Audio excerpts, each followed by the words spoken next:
ಎಲ್ರಿಗೂ ನಮಸ್ಕಾರ. ನನ್ನ ಒಂದು ಮಿನಿ ವ್ಲಾಗ್ಗೆ ಸ್ವಾಗತ. ಇವತ್ತು ಸ್ವಲ್ಪ ಬೇಗನೆ ಎಚ್ಚರ ಆಗ್ಬಿಡ್ತು. ಹಾಗಾಗಿ ನನ್ನ ಮಗ ಇನ್ನು ಮಲಗಿದ್ನಲ್ಲ, ಸ್ವಲ್ಪ ಎಂಬ್ರಾಯ್ಡ್ರಿ ವರ್ಕ್ ಮುಗಿಸ್ಕೊಬಿಡೋಣ ಅಂತೇಳಿ ಮಾಡ್ತಾ ಇದ್ದೆ. ನಾನಿವತ್ತು ಜೀರಿಗೆ ಹಾಗೂ ನಿಂಬೆಹಣ್ಣ ಬಳಸ್ಕೊಂಡು ಡಿಟಾಕ್ಸ್ ಡ್ರಿಂಕ್ನ ಮಾಡ್ಕೊಂಡಿದ್ದೆ. ಸೊ ನಿಮಗೆ ಈ ಎಂಬ್ರಾಯ್ಡ್ರಿ ಬಗ್ಗೆ ಏನಾದರೂ ಇನ್ಫಾರ್ಮೇಷನ್ ಬೇಕಂದರೆ ನಾನು ಲಿಂಕ್ನ ಶೇರ್ ಮಾಡಿರ್ತೀನಿ, ಅಲ್ಲೋಗಿ ಚೆಕ್ ಮಾಡಿ. ಸೊ ನಾನಿವತ್ತು ಟಿಫನ್ಗೆ ಏನೋ ಒಂದು ಯೂಟ್ಯೂಬಲ್ಲಿ ವೈರಲ್ ಆಗ್ತಿದ್ದಂಥ ಒಂದು ಗೋಧುವೆ ದೋಸೆ ಅಂತಾನೆ ಹೇಳ್ಬೋದು.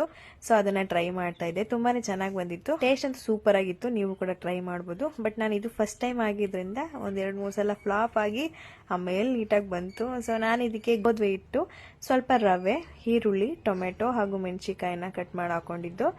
ನಂತರ ನೀರು ದೋಸೆ ತರ ಸ್ವಲ್ಪ ತೆಳ್ಳಗೆ ಮಾಡಿಕೊಂಡು ಬಿಡಬೇಕು. ದೋಸೆನ ತುಂಬಾನೇ ಕ್ರಿಸ್ಪಿಯಾಗಿ ಚೆನ್ನಾಗಿ ಬರುತ್ತೆ. ಬಟ್ ಪ್ರಾಪರ್ಟೀಸ್ ಚೆನ್ನಾಗಿರ್ಬೇಕು. ನಾನು ಇದಕ್ಕೆ ಕಾಂಬಿನೇಷನ್ ಆಗಿ ಪೆಪ್ಪರ್ ಚಿಕನ್ ಮಾಡ್ಕೊಂಡಿದ್ದೆ. ಟೇಸ್ಟ್ ಅಂತೂ ಸೂಪರ್ ಆಗಿತ್ತು. ಈ ವಿಡಿಯೋ ಇಷ್ಟ ಆದರೆ ಲೈಕ್ ಮಾಡಿ, ಶೇರ್ ಮಾಡಿ, ಕಮೆಂಟ್ ಮಾಡಿ. Thank you.